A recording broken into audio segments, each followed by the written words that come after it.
It comes as no surprise. The economy is the top issue for voters this election, with 79% of respondents in this Pew Research survey saying it will be very important to their voting decisions.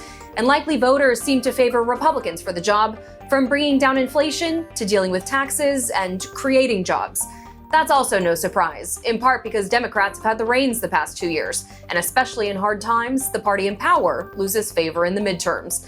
So how has the economy fared since voters last cast their ballots? Let's take a look. Back to November 2020, less than a year into the pandemic, with most of the country nearing another lockdown.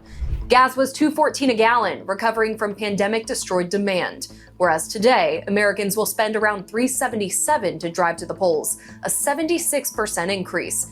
6.9% of Americans were unemployed back then, while today's 3.5% matches a 5-decade low.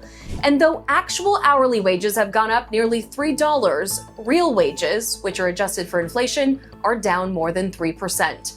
Point blank, pay has failed to keep up with consumer prices, which have risen 8.2% in the past year.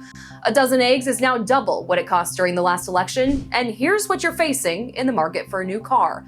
Inflation in 2022 is higher than the country has seen in 4 decades, but just 2 years ago, inflation wasn't even a thought.